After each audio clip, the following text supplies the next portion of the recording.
we are going to talk about how to finish your UFOs.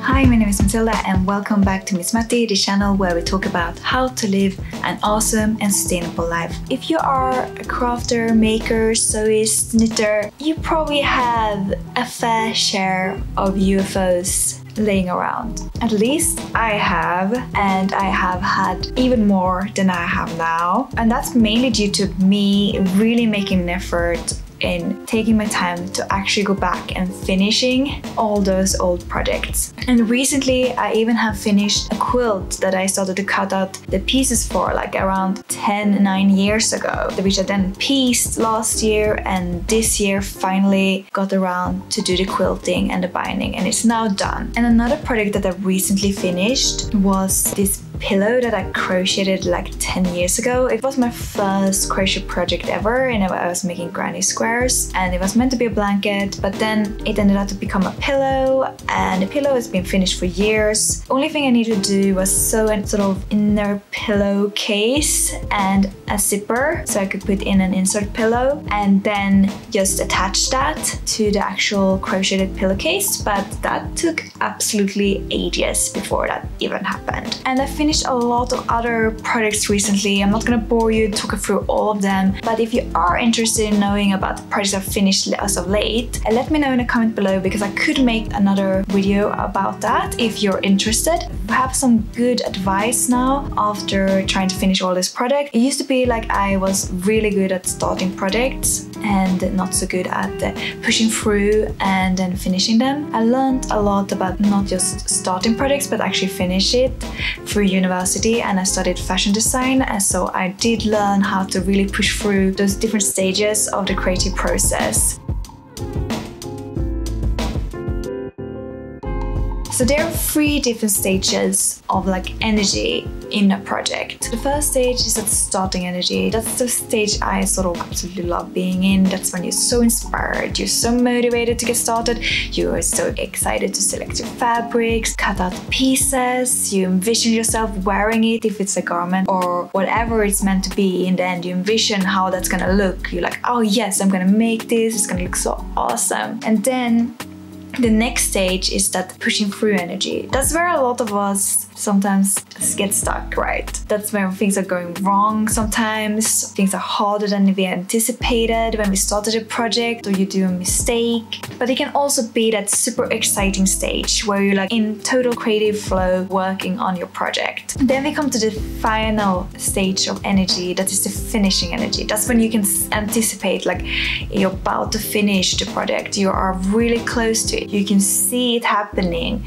You maybe just need to stitch on those buttons, you need to maybe hem the skirt, or it's like a few rows left or you're knitting, and you can like, oh my god, I worked so many hours on this and it's finally on at the end. It gets you that extra energy going to push through the last stages and finishing it. And when you are in finishing energy, you are ready to get more things completed. That's the energy I want to advise you all to try to create.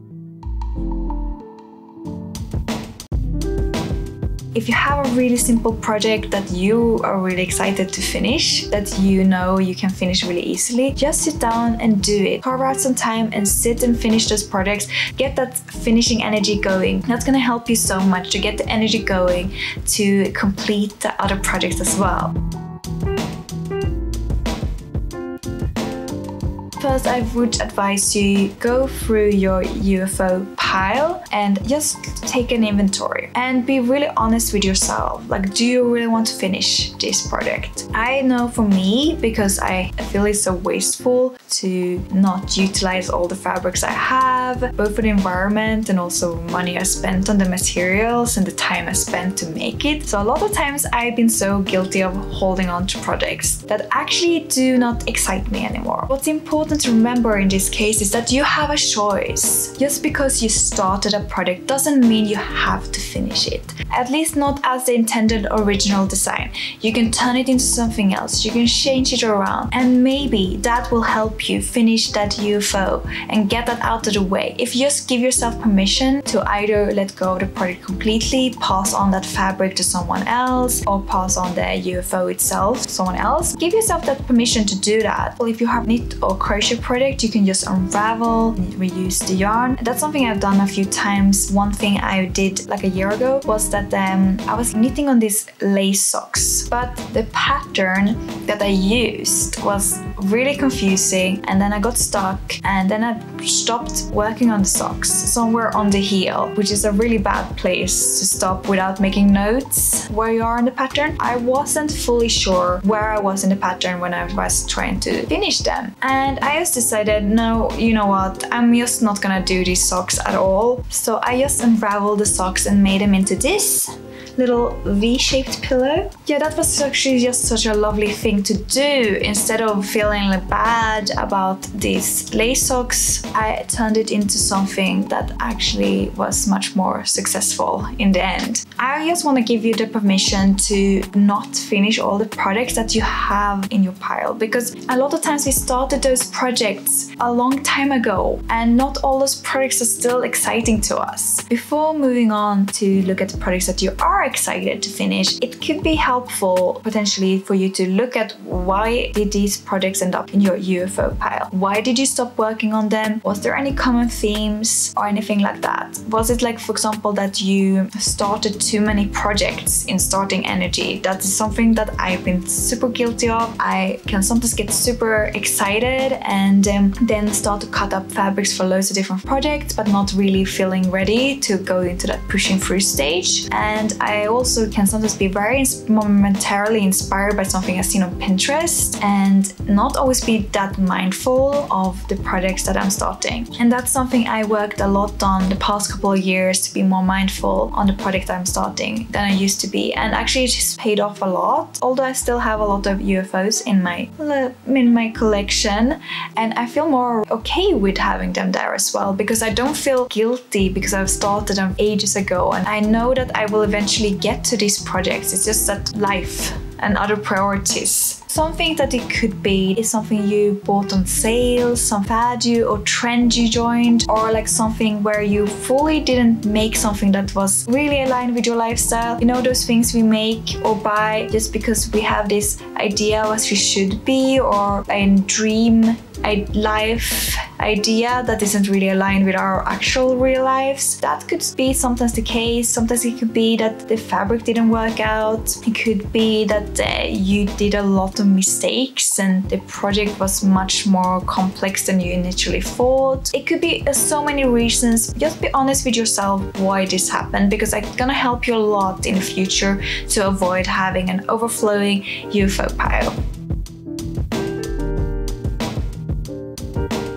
Start by analyzing why these projects that you want to finish became UFOs. Evaluate what needs to be done to take them from an unfinished project to a finished project. One thing for me that often stopped me is that I do often need to buy something for that project, and then I never get to the store and it just lays there for absolutely ages. That was definitely the case with the pair of dungarees I was making for my sister earlier this year. I needed to buy some matching star buttons for the top here as well as they had sent me a button in the pack that wasn't even stars on. It said Lee. I don't want my dungarees to have the brand name Lee on them, and I wanted to match the buttons that I had with my dungaree buckles, the same buttons as I had on the side of the dungarees. That took like 2 months before that happened, and I finally went to the store the other day and bought those buttons. But yeah, things like that generally stops me a lot. With that crocheted pillow that I mentioned earlier, it was really that I needed a zipper. I needed a zipper that was big enough to attach to the pillowcase. I would write down if it's things like that you need to get, and then just head to the store and get those things so you can complete these projects. if it's a step that you hate to do in the project, make it fun. Like it could be things like if you absolutely despise seam ripping and you need to do some seam ripping and then reduce something, just listen to a podcast, an audiobook, or organize a craft night. Maybe the theme is even to finish your UFOs, and you can just do that boring task while being in good company with your other crafty friends. Sometimes it's just that you need some new eyes. You have studied so much of this project, something is wrong, you're not fully happy with how it turned out. Either it's a design decision or a fit issue that you're not fully sure how to solve. So then I would advise either take a photo or try on the garment, if it's a garment, and ask a friend for advice. Ask someone else that you trust with these things. Sometimes it just helps to have someone else look at it. You can talk through what doesn't work, and even if you are not following the other person's advice, just talking to them about the project gonna help you get out of being stuck with your decision making. And remember that when you do mistakes in your project, it's part of the process. It's something that took me years to accept, but I really realized the past couple years how much I learned from my mistakes, and it is definitely part of the process, and it's no need to beat yourself up about it. And about mistakes, sometimes it's just that the fabric choice was wrong,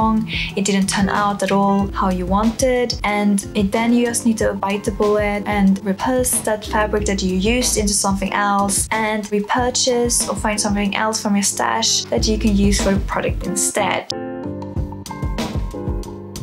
Sometimes you just need to make it exciting again. That can be by either removing or adding things to the original design. So for example, adding a fun binding to your dress to make it more fun, or removing a sleeve that you didn't like, or whatever it is. Look at the design from a point of view like, can I add or remove something? What happens if I do this? Will I like it better? And that's also when those new eyes can be really helpful, because a lot of times when we stare at the product for too long, we get a bit blind. So we need to sort of look at it from a new angle.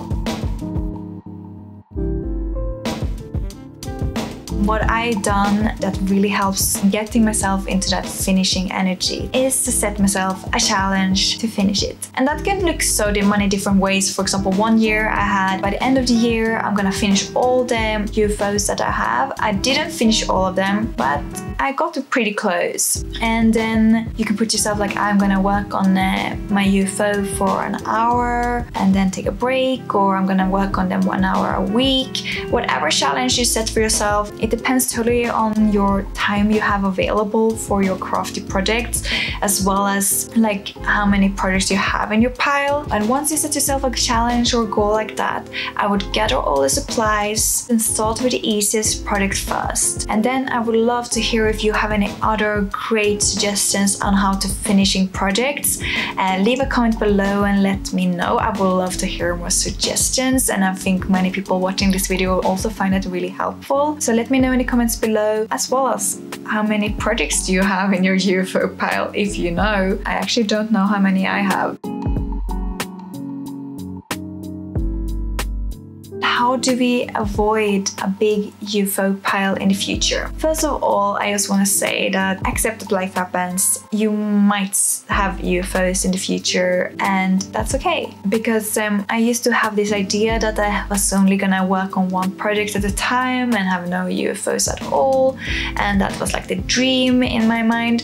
But I have realized that I am not a person that works well like that. I want to utilize my energy, and sometimes my energy can vary throughout the day, but also different stages of the project requires different energy. And then I just accepted that I work best when I have several projects on the go at the same time, and that is basically because I like to have at least one more advanced project on the go, especially a knitting project, and a more simple knitting project, and then I generally have one or two other projects as well. And then the simple project is good for when you're a bit tired, you don't have much energy to concentrate on on like something more advanced, but yeah, it's sort of, you still can do some crafting. It's something that you can do whilst you're watching TV. And the more advanced one is really great because sometimes those simple projects can really bore me after a while, and the advanced projects can get me like more like creatively challenged, so to say. And then I just like to have a few other projects that are not knitting related specifically, that might be a sewing project or something else. But I'm trying to have a good balance between some more advanced projects and some more simple ones, and that really helps me to utilize my energy and get as much crafting done as possible. And this is especially helpful if you get stuck on one project, then I have something else to work on while I'm contemplating on what to do next with the project that I got stuck on. So that's just what works for me. If you're the person who just work on one project at a time,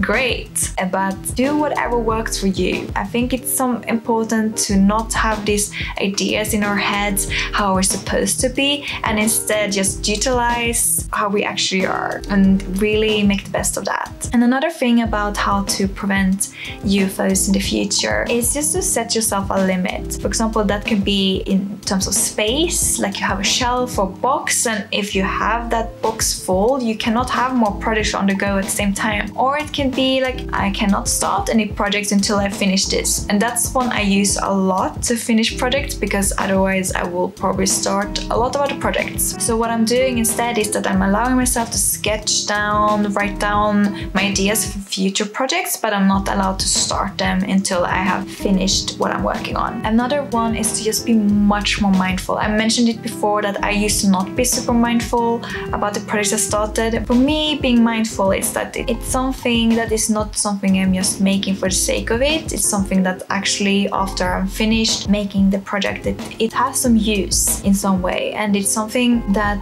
either I or someone else can enjoy and appreciate, and not something that's just gonna lay around and create dust. So yeah, like I'm just trying to be much more mindful before I'm starting a project, not just run out and buy a fabric anymore or yarn. I don't even buy any fabric or yarn without a clear project in mind anymore. And generally I do allow some time even before I buy any materials for a project that I'm excited about, and think a little bit through it, and that helps a lot. So yes, not just running to the store as soon as you get an idea. That does really help to reduce the UFO pile. And as I said earlier, I would love to hear your suggestions, so leave them in the comments below. I really hope you find this video helpful, and if you did, please press that like button. And if you are new to my channel, and if you want to have more ideas on how to live an awesome, sustainable and creative life, hit that subscribe button and hit that notification bell so you will not miss any upcoming videos from me. And until next time, hej då!